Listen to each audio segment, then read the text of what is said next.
the representatives of UN agencies, Ms. Sharmila Rasool, Ambassador of EU, Khawateen wa Hazrat, Assalamu alaikum. It is a pleasure to be here.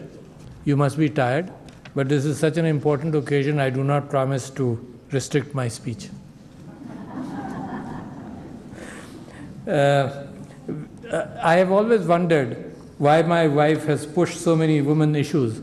Always, when there was breast cancer, it was done on a singular day in October, a commemoration to make people aware, and she said, no, it should not be a day, it should be a month. Sitting here right next to her, today I realized what is happening.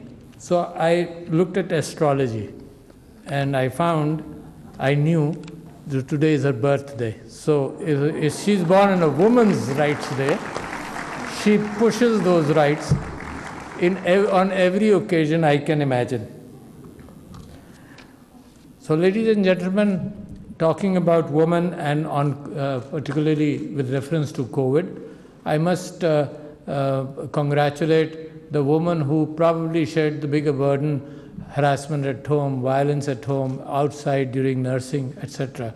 And the history of nursing, the women throughout the world have led nursing. Even at the time of the Prophet ﷺ, there was a Sahaba who was involved in nursing of injured people during the wars, etc. And there was an institution established during his lifetime. And after that, the church has done wonders. In fact, people will remember Ruth Fao. In the tradition of Jesus, the church has done a lot of contribution of taking care of lepers, of taking care of the sick.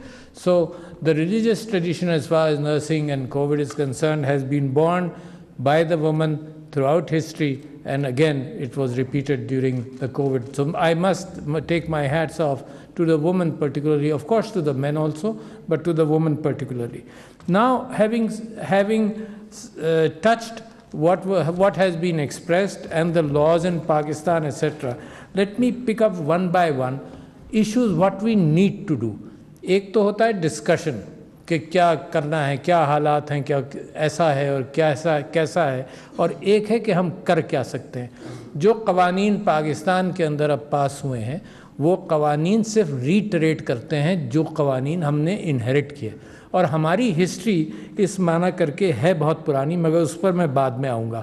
میں آپ کے سامنے کچھ چیزیں رکھنا چاہتا ہوں with apologies to my friends who only understand English, because I am also speaking at this time to the women of Pakistan. تو وہ انگریزی زبان شاید اتنا نہ سمجھ سکیں. میں اس چیز کو اتنی اہمیت دیتا ہوں کہ یہ سب تک آواز پہنچنی چاہیے کہ وومن رائٹس کے اعتبار سے ہم کیا بات کر رہے ہیں. ایک مس انڈرسٹینڈنگ معاشرے میں چلتی ہے کہ جب عورت پاکستان کے اندر کوئی بات حقوق کی کرتی ہے تو کبھی کبھی اس پر یہ لیبل لگایا جاتا ہے کہ یہ ویسٹرن عورت کی طرح ایک مکمل آزادی کی بات کرتی ہے. ہم تو سمجھتے ہیں کہ مکمل آزادی ہے, مگر معاشرے کے ساتھ چلتے ہوئے اور معاشرے نے بھی بے انتہا حقوق دیے ہیں, اس کو بھولے بغیر یہ سارے کام ہوتے ہیں. تو کوئی کنفرنٹیشن ہے نہیں, مگر کبھی کبھی جو پاکستان میں ہم نے سڑکوں پر دیکھا تو ایک طرف لیفٹ کی خواتین تھیں, ایک طرف رائٹ کی خواتین تھیں, اور جب ان کے ایشوز کو میں نے دیکھا اور پھر میں نے یہاں پر خواتین کے سارے سیگمنٹس کو بلایا, ڈاکٹر مزاری بھی اس میں موجود تھیں, اس کے اندر جو 99% ایشو سے عورت کے ساتھ تھا اور ہمارے مسلمانوں کے ٹریڈیشنز کے ساتھ اس کا تعلق تھا. تو جب یہ بات کروں تو مجھے یہ بھی دیکھنا پڑتا ہے, اور میں آپ سے کہوں کہ ہر پہیے کو ہمیں چلانا پڑے گا. یہ جن پہیوں کا یہاں ذکر ہوا اس کے اندر میں ایک اور پہیہ آپ کے نظر میں ڈالتا ہوں کہ عورت کے ساتھ فریکوینٹ پریگننسی, جو میل نیوٹریشن کا اثر ہوتا ہے, جس کے اندر بریسٹ فیڈنگ کی کمی کی وجہ سے عورت بھی جو 6 مہینے کی بریسٹ فیڈنگ ہے, قرآن کہتا ہے کہ بریسٹ فیڈنگ عورت کو 2 سال تک کرنی ہے. اب تو صحت والے حضرات جو ریکمنڈیشن کرتے ہیں وہ کہ 6 مہینے تک بچے کو صرف ماں کا دودھ پلایا جائے, پانی اور کوئی غذا دی نہ جائے. تو وہاں سے عورت کی صحت، اس کی اپنی میل نیوٹریشن اور بچے کی میل نیوٹریشن کا سد باب شروع ہوتا ہے۔ اب جب میل نیوٹریشن ہے، عورت کی فریکوینٹ پریگننسیز ہیں، وہاں سے اس کی کمزوریاں بھی شروع ہوتی ہیں۔ تو لہٰذا یہ 6 مہینے کا جو میں آپ سے بات کر رہا ہوں، یہ بائی اٹ سیلف عورت اوولیٹ نہیں کرتی اور پریگننٹ نہیں ہوگی۔ تو لہٰذا وہاں سے ہم بات کرنا شروع کریں۔ پھر بچوں کی سٹنٹنگ کے اعتبار سے پرائم منسٹر صاحب نے پہلے ہی اوکیزن پر یہ بات کی، یہ چیزیں ان سب کا نیونیٹل مورٹیلٹی اور عورت کی میل نیوٹریشن کا بڑا قریبی لنک ہے، جس کے اندر میں سمجھتا ہوں یقیناً عورت اس کو ہینڈل کرے گی۔ پھر میں آپ کے سامنے ایک اور بات کہتا ہوں، جب عورت کو اسٹرینتھن کرنا ہے تو اس کی صحت، جسمانی حالت کو اسٹرینتھن کرنا ہے، اس کے قوانین کو، معاشرے میں اس کے مقام کو، قانون کے اعتبار سے اس کی وراثت کو، یہ 3-4 چیزیں ہیں جن کو ہم بھولے نہیں۔ تو لہٰذا پہلے جیسے میں نے میل نیوٹریشن کی بات کی تو صحت کی بات آپ سے کر لوں۔ آپ تصور کیجئے پچھلے دنوں مجھے کسی وجہ سے مجھے کھانسی واسی ہوئی، میں پریشان ہوا کہ کووڈ تو نہیں ہے، تو کیا کیا میں نے کسی ڈاکٹر سے بات کی، کوئی مشورہ کیا۔ میرا میڈیکل بیک گراؤنڈ ہے، اس کے باوجود مجھے بات کرنے کی ضرورت تھی۔ اب آپ تصور کیجئے کہ پاکستان کے اندر وہ عورت جس کا میاں، جس کا مرد باہر کام کرنے جاتا ہے اور دن میں 8 گھنٹے یا 10 گھنٹے کی ڈیوٹی لگا کر آئے گا گھر پر، اور عورت کے پاس کیا راستہ ہے کہ وہ کوئی مشورہ لے لے صحت کے بارے میں۔ مجھ جیسا آدمی جس کو مشورے کی ضرورت ہے، تو اس عورت بیچاری کو جو اپنے اعتبار سے گھر کا کام کر رہی ہے، پروڈکٹیو ہے سوسائٹی کے اندر، اس کو مشورہ کہاں سے ملے گا؟ تو میں سمجھتا ہوں کہ یہ بے انتہا ضروری چیزیں ہیں کہ جب عورت کی صحت کا آپ خیال نہیں رکھیں گے تو وہ معاشرے کی میں ایک طرف ہوتی چلی جائے گی، بچوں کی وجہ سے ہوتی چلی جائے گی۔ یقیناً اس کا رائٹ ہے، ہمارے معاشرے کی خوشی ہے کہ وہ بچے پیدا کرتی ہے، مگر ایسا نہ ہو کہ ساری سیکوینس کے اندر اس کی صحت اتنی خراب ہو جائے کہ وہ معاشرے کے اندر پروڈکٹیو نہیں رہے۔ تو میں آپ کے سامنے یہ کہتا ہوں کہ میں پش کر رہا ہوں منسٹری آف ہیلتھ کو کہ ٹیلی ہیلتھ کو عام کیا جائے۔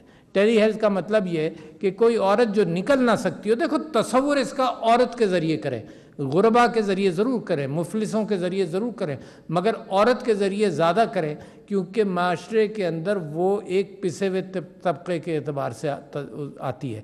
تو کم سے کم جیسے 1099 کا میں آپ کو مبارکباد دیتا ہوں کہ آپ نے ایک ایشو وائلنس کے اعتبار سے شروع کیا، میں اس کو سمجھتا ہوں اتنا ہی آسان۔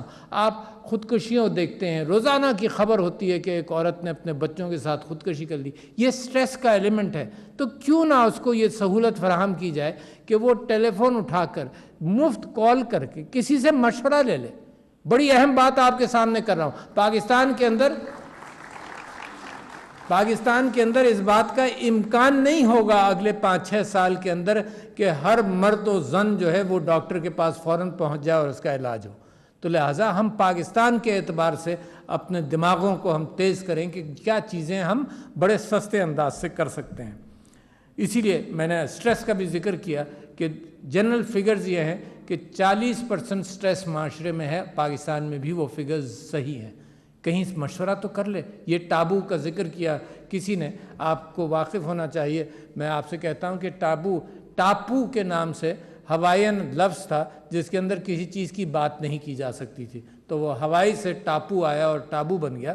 تو ہمارے ہاں بھی بہت چیزوں کی بات نہیں ہوتی، اور اسی وجہ سے نہیں ہوتی کہ کم سے کم معاشرہ اور کلچر چیزوں کو روکتا ہے۔ اچھا اب آپ ذہن میں سوچئے کہ ایک تو میرا مذہب کی ہدایات ہیں اور ایک میرا کلچر ہے۔ اچھا، اور کلچر نے مذہب کی ہدایات کی بھی نفی کر دی۔ اگر آپ وراثت کے قانون کو دیکھیں تو پاکستان کے مسلمانوں کے ہاں قرآن کے اندر سورہ نساء کے اندر وراثت ڈسکرائب ہوئی چھوٹے چھوٹے پروپورشنز کے اعتبار سے۔ اگر قرآن میں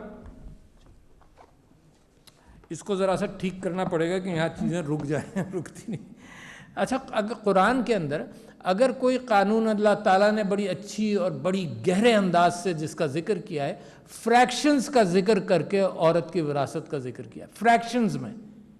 اور آج میں آپ کو بتاؤں نا، یہ پرانا یہ قانون جب سے ہے اور پاکستان کے اندر جب اس بات کا ذکر ہو کہ عورت کو وراثت نہیں ملتی تو کتنے افسوس کی بات ہے۔ تو لہٰذا میں اسی وجہ سے ماضی کے ساتھ اس سلسلے کو جوڑنا چاہتا ہوں اور اس کے مقابلے میں آپ کو بتاؤں، آج صبح میں ایک کتاب پڑھ رہا تھا یہاں آنے سے پہلے، اور اس کتاب کے اندر اس کتاب کا ریفرنس آپ کو دینا چاہتا ہوں. ایک عورت تھی، یعنی میں 1400-1500 سال پرانی بات کر رہا ہوں، کہ جہاں قرآن نے وضاحت کر دی کہ عورت کے حقوق دنیا میں صدیوں تک یہ نہیں آئے، ہے نا. تو لہٰذا اپنی وراثت، اپنی انٹلیکچوئل وراثت کی طرف بھی نظر ڈالو. تو ایک عورت تھی جس کا نام تھا کیرولائن شیریڈن، انگلینڈ میں. اس نے ایک مرد سے شادی کی جس کا نام تھا جارج نارٹن. 1827 کی بات کر رہا ہوں. اور یہاں جن چیزوں کا ذکر ہوا وہی کہانی، اور اسی وجہ سے میں نے فوٹو کاپی کرا لی. آج صبح ہی پڑھا تھا. دا بک کا ٹائٹل ہے دا نیرو کوریڈور بائی ایسیموگلو اینڈ رابنسن، اور وہ بات کرتا ہے کہ ریاست کو کس طرح سے مینیج سوسائٹی کے پریشر کے ساتھ کیا جاتا ہے. تو خیر موضوع اس کا کچھ الگ ہے. تو کیرولائن شیریڈن نے جس مرد سے شادی کی، تو 1836 میں اس نے سوچا کہ میں اس سے علیحدہ ہو جاؤں. کیوں علیحدہ ہو جاؤں؟ Because of violence. بہت اس کو مارتا تھا، وہ علیحدہ ہو گئی. علیحدہ ہونے کے بعد اس کو یہ احساس ہوا کہ قانون کے مطابق اس کے پاس تو کوئی رائٹس ہی نہیں ہے. انگلینڈ کا قانون یہ کہتا تھا کہ that which the husband has is his own. جو مرد کا ہے وہ اس کا ہے، اور جو عورت کا ہے وہ بھی مرد کا ہے. یہ 1827 کی بات کر رہا ہوں، 1836 کی. اچھا، اور بائی میرج قانون اس زمانے کا یہ کہتا ہے 1765 کا کہ by marriage the husband and wife are one person in law. That is, the very being or the legal existence of the woman is suspending during marriage. اس کی لیگل ایگزسٹنس سسپینڈ ہو جاتی تھی میرج میں. اچھا، تو یہ بڑی لمبی جد و جہد ہے جو یورپ نے بھی کی ہے، اور ہم آج کر رہے ہیں. آپ تصور کیجئے ہم آج کر رہے ہیں، جبکہ ہمیں ملا یہ صحیفہ ہمیں ملا 1400 سال پہلے. پھر اس کو یہ بھی احساس ہوا اس عورت کو کہ بچے بھی اس کے کسی اور کو دے دیے جائیں، اس کا قانون کے اندر کوئی گنجائش ہے ہی نہیں. اس نے اس کے خلاف بھی جنگ کی. پھر اس نے کوئین کو خط لکھا، اور اس خط کے اندر لکھا کہ a married woman has no legal existence.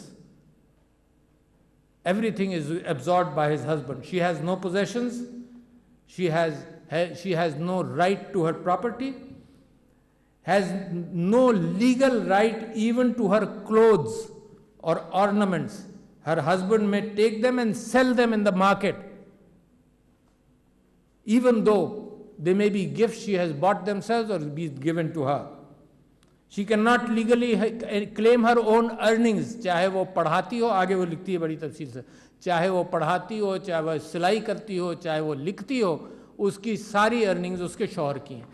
تو میں آپ سے یہ عرض کرنا چاہتا ہوں خواتین و حضرات کہ پاکستان کے لیے اور مسلمانوں کے لیے تو بے انتہا اور زیادہ ضروری ہے، کیونکہ تاریخ میں آپ کے پاس یہ سب کچھ موجود تھا. ابن خلدون نے اپنی کتاب کے اندر مقدمے کے اندر لکھا ہے کہ جو مسلمانوں کا بدوؤں سے شروع کلچر بھی ہوا تھا، اور جس کو اسلام نے اس کو ٹیلر کیا مزید، اس کا انہیریٹنٹ کوالٹی عصابیہ. عصابیہ کا مطلب یہ تھا کہ ایک دوسرے کی فکر کرنا، جس کے اندر عورت مرد سب برابر تھے. تو اتنے گولڈن کلچر سے آتے ہوئے میرے لیے اور آپ کے لیے زیادہ ضروری ہے کہ ہمیں اس بات پہ زیادہ مستحکم ہونا چاہیے. مگر کلچر نے کچھ چیزوں کو خراب کیا. وراثت میرے خیال سے اس ریجنل کلچر نے وراثت کو خراب کیا، اور پاکستان کے اندر واقعی عورتوں کو وراثت نہیں ملتی. لہٰذا جو قوانین پاکستان کے اندر پاس ہوئے، میں ڈاکٹر مزاری سے وہاں بیٹھا ہوا یہ کہہ رہا تھا کہ شاید یہ غلط فہمی دنیا میں جا رہی ہے کہ پاکستان میں قوانین نہیں تھے، اب شروع ہیں. پاکستان میں قوانین ہمیشہ تھے، ان کی امپلیمنٹیشن اب ہو رہی ہے. پاکستان کے اندر وراثت کا قانون ہمیشہ، جس دن سے پاکستان بنا ہے اس دن سے عورت کی وراثت کا قانون تھا، مگر اب اس کے اوپر تفصیل کے ساتھ امپلیمنٹیشن کو دیکھا جا رہا ہے کہ کیوں امپلیمنٹ نہیں ہو رہا. سزائیں دی جا رہی ہیں کہ کیوں جو امپلیمنٹ نہیں کرے گا اس کو سزا ملے گی. پھر آپ کے پاس اب یہ ہوئی تو بات وراثت کی، کیونکہ اگر انہیرٹ کرے گی وہ پراپرٹی تو ہی وہ طاقتور بنے گی. Without financial independence there is hardly any independence. Financial independence اس کی ہونی چاہیے، جس کی اسلام نے راستہ دکھایا. کوئی یہ مغرب کا قانون نہیں ہے. تو احساس پروگرام کے اندر بھی یہ کیا کہ عورت کو ستون معاشرے کا سمجھ کر کے زیادہ ڈسبرسمنٹس عورت کو ڈائریکٹلی دیے گئے. اچھا، اور عورت کیوں دنیا کے اندر یہ محسوس ہوا، کم سے کم ایسٹرن کلچرز کے اندر یہ محسوس ہوا کہ عورتیں مردوں کے مقابلے پہ زیادہ ذمہ دار ہیں، وچ از یونیک ٹو یو. تعلیم بجائیے اپنے لیے، کم سے کم ریکگنائز تو کریں اس بات کو، ہے نا. اچھا، اور لونز واپسی کے اندر بھی عورت ذمہ دار ہے. میں کل ایک جگہ تقریر کر رہا تھا اخوت فاؤنڈیشن میں، وہاں 100% ریٹرن ہے اور عورتوں کو جتنے لونز دیے جاتے ہیں وہ سب واپس کرتے ہیں. تو لہٰذا ایک چیز آپ کو بتاتا چلوں اسی کے اندر، تاکہ جو لوگ یہاں اوپینین میکرز ہیں وہ واپس جا کر کہیں. میں نے بینک سے پوچھا، مسز الوی نے اور میں نے بینک سے پوچھا، چیف ایگزیکٹوز کو بلایا، اسٹیٹ بینک آف پاکستان کو بلایا کہ عورتوں کی امپاورمنٹ کے اندر پاکستان کے اندر آپ کیا کر رہے ہیں. تو انہوں نے کہا جی ریاست نے، اسٹیٹ نے، گورنمنٹ نے، عمران خان صاحب کی حکومت نے اس بات کا اہتمام کیا ہے کہ 50 لاکھ کا لون عورت انٹرپرونر کو مل سکتا ہے، وہ اپلائی کرے. اور انہوں نے یہ کہا کہ اس کی یوٹیلائزیشن سنگل ڈیجٹس میں ہے. کیوں ہے؟ نہیں پا رہے عورتوں تک کہ تمہیں لون ملے گا. تمہیں ریاست مضبوط کرنا چاہتی ہے مگر عورتوں کو اندازہ نہیں ہے. عورتوں تک انہوں نے ہم سے ریکویسٹ کی کہ آپ پرچار کیجئے. And today when I mentioned that it is in the same interest کہ those loans are available for women but very few women are coming forward. So therefore all those NGOs which are working for women, take this as a burden upon yourself کہ you have to go out. عورتوں کو آپ نے educate کرنا ہے. Loan لینے کا ممکن ہے وہ گھبراتی ہو کہ کیا فارمز مجھے بھرنے پڑیں گے لون لینے کے لیے انٹرپرینورشپ کے، تو وہ بھی اویلیبل ہے. پھر آ جائیے تعلیم کے اوپر. میں ایک ایک چیز کو کرنا چاہتا ہوں کہ عورت مضبوط کیسے ہوگی. تعلیم کا یہاں پہ ذکر ہوا، وہیں انہی چیزوں کے ساتھ مضبوط ہوگی. اور آپ کو تعجب، آپ کو ایک بات بتاؤں کہ کوئی 25-30 سال پہلے میں بھوربن میں تھا، تو میں واک کر رہا تھا بھوربن سے مری، تو ایک جگہ ہم پہنچے جہاں بچے اسکول سے آ رہے تھے. 4 لڑکے تھے، چھوٹے چھوٹے لڑکے ہوں گے. تو میں نے ان سے پوچھا کہاں پڑھتے ہو، یہ سب پوچھنے کے بعد پوچھا، میں نے کہا تمہاری بہنیں کہاں جاتی ہیں اسکول میں؟ اس نے کہا ان کے پڑھنے کی کیا ضرورت ہے. اچھا، دس از دا کلچرل کانسیپٹ کہ عورت کو پڑھنے کی ضرورت نہیں ہے، مگر وہ اب بدلتا جا رہا ہے. ڈراپ آؤٹ ریٹس کو ہمیں مینیج کرنا پڑے گا. میں نے اپنی کانسٹیٹوئنسی میں کیسے مینیج کیا، ہجرت کالونی میں ایک اسکول تھا، تو لوگوں نے یہ کہا، اور وہاں پشتون بستی تھی، لوگوں نے یہ کہا یہ اسکول مڈل تک ہے اور مڈل کے بعد جو ہے وہ بستی کے باہر اسکول ہے، سڑک کے اس پار. تو لوگ اپنی بچیوں کو مڈل کے بعد تعلیم نہیں دیتے ہیں. تو میں نے اور سمینہ الوی نے کوشش کر فنڈ ریزنگ کر اس اسکول کو میٹرک تک لے گئے. تو لڑکیاں میٹرک تک پڑھنے لگیں اور اللہ کا فضل ہے اب وہ اسکول انٹرمیڈیٹ تک چلا گیا. تو لہٰذا وہ ماحول ہمیں اپنے معاشرے کے اعتبار سے بھی ہینڈل کرنا پڑے گا کہ عورت کا جو لڑکیوں کا جو ڈراپ آؤٹ ریٹ ہے اس کو کیسے کم کریں. اگر ہمارا معاشرہ چاہتا ہے کہ جینڈر بیس اسکول کھلیں، لڑکیوں کے الگ، اور ہیں سارے پاکستان کے اندر وہی ہیں، لڑکیوں کے الگ اور لڑکوں کے الگ، تو ہمیں اس کو کیٹر کرنا پڑے گا، مگر عورت کو تعلیم کے معیار کے اندر پیچھے نہیں چھوڑا جا سکتا. اور مجھے یاد ہے جہاں آپ آج کے کنٹریبیوشنز کی بات کر رہی ہیں، ماشاءاللہ ڈاکٹر زبیدہ جلال اور ڈاکٹر فہمیدہ مرزا اور ڈاکٹر شیریں مزاری نے کہا کہ کیا کیا، یہ آپ ان اینٹوں کے اوپر مزید اینٹیں لگا رہی ہیں جو آج تک ہمارے پاکستان کے اندر لگائی گئی ہیں. And let me recall, Begum Rana Liaquat Ali Khan education کے اندر بہت محنت کرتی تھی، میری والدہ ان کے ساتھ محنت کرتی تھیں. ایک فضل الرحمان صاحب تھے منسٹر آف ایجوکیشن، ان کا تعلق ڈھاکہ سے تھا. ان کی بیوی مسز فضل الرحمان اور میری والدہ تعلیم کے لیے اور خاص طور پر لڑکیوں کی تعلیم کے لیے محنت کرتی تھیں. اور میں نے سنا ہے فضل الرحمان صاحب کا جو بیٹا ہے وہ ڈھاکہ سے پارلیمنٹیرین ہے اور وہ بھی اس بات کو انشاءاللہ جاری رکھے گا. بٹ یہ لیڈرشپ جو آپ سے نکلتی ہے، یہی چیز لوگوں کو دکھانا ہے. یہ آئیکونز جنہوں نے تقریریں کی ہیں یہاں پر، یہ آئیکونز ہمیں لوگوں کو دکھانے ہیں کہ یہ عورت جب ہر مقام تک پہنچ سکتی ہے تو لہٰذا معاشرے کی ان دیواروں کو توڑا جائے. ووٹنگ کے اندر بڑی اہم بات کی مس کمین آرا نے. ووٹنگ کے اندر اور ڈیسیجن میکنگ کے اندر ہوں. یہ ہم نے قانون کے ذریعے عورتوں کی ریپرزنٹیشن ریزنیبل کی ہوئی ہے, مگر یہ کہ ووٹنگ کے اندر وہ گیپ ہے کہ جب آپ کی اینٹیٹی نہیں ہوگی تو آپ ڈسکریمنیٹ ہوں گے, کیونکہ ہے ہی نہیں, آپ کا آئی ڈی کارڈ نہیں ہے تو لہٰذا آپ کی ایگزسٹنس ہی نہیں ہے. اچھا, اس کے ساتھ ساتھ امپلائمنٹ ڈراپ آؤٹ ہے. امپلائمنٹ ڈراپ آؤٹ بڑا اہم ہے کہ عورت جب پریگننٹ ہوتی ہے اور بچے پیدا کرتی ہے تو پھر وہ اپنے جاب پہ نہیں جا سکتی. لہٰذا دنیا اس اسٹرگل سے گزر رہی ہے کہ عورت جب پریگننٹ ہو اور بچے پیدا کرے تو پھر اس کو جابز کے اندر چھوٹ ملے, چھٹی ملے, اس کے ہسبینڈ کو ملے اور واپس اس کی انٹری کو انشور کیا جائے. آپ کو تعجب ہوگا بہنوں اور بھائیوں کہ پاکستان کے اندر, مثال دے رہا ہوں ایک شعبے کی, صرف ڈاکٹر بننے کے لیے عورتیں 70 to 80% آج کل کی کلاس کے اندر عورت ہے انٹری میں, first year second year graduate کرتی ہے, 7 to 80% عورتیں گریجویٹ کرتی ہیں. اچھا, مگر مین اسٹریم میں ماشاءاللہ, مگر مین اسٹریم میں اب آپ جا کر اگر ڈاکٹروں کو دیکھیں تو عورتیں کم ہو گئیں, اسپیشلسٹ کو دیکھیں تو اور کم ہو گئیں, 5% رہ جائیں گی اسپیشلائزیشن میں, 95% مرد کریں گے. تو لہٰذا ہمیں اپنے معاشرے کے سسٹمز کو ایسا کرنا چاہیے کہ وہ اگر جائیں تو ان کو واپس لایا جا سکے. ان کو ضروری نہیں ہے کہ عورت فل ٹائم جابز کرے, تو ہماری امپلائمنٹ سٹرکچرز کو ہمیں چینج کرنا پڑے گا کہ پارٹ ٹائم جابز جو عورتیں کرتی ہیں تو پارٹ ٹائم جابز کے لیے تیار کریں. فل ٹائم کمٹمنٹ شاید مشکل ہو, but how can you isolate your population, 50% of the population کو آئسولیٹ کر دیں آپ. تو میرا خیال یہ ہے کہ اس کے اوپر بھی آپ کو توجہ دینی پڑے گی. اچھا, کریں کیا؟ مثال دے رہا ہوں میں آپ کو کہ اب اس کے راستے کیا ہیں.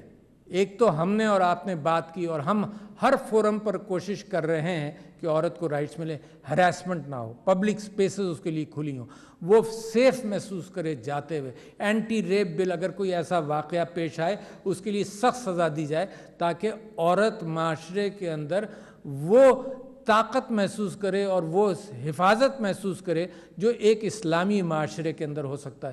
ڈاکٹر مزاری, آپ نے بالکل صحیح چیز لے کر چلی. میں آپ کو ایک چیز بتاتا ہوں, دنیا کے اندر ریٹروگریسو اور ریگریسو لاز بن رہے ہیں, تعجب کی بات نہیں ہے. یورپ نے کتنی کوشش کی ہے ڈسکرمنیشن کے خلاف, یہودیوں کے ساتھ ڈسکرمنیشن کیا مگر انہوں نے کوشش کر کے اس ڈسکرمنیشن کو اوورکم کیا. یہ اسلاموفوبیا اب اس کے اندر ریٹروگریسو انداز سے وہاں بات چل رہی ہے جو افسوسناک ہے. یعنی بالکل صحیح آپ نے مثال دی کہ ایک نن جا سکتی ہے حجاب کر کے مگر عورت, مسلمان عورت نہیں جا سکتی. تو ان سے اویئر رہنا چاہیے.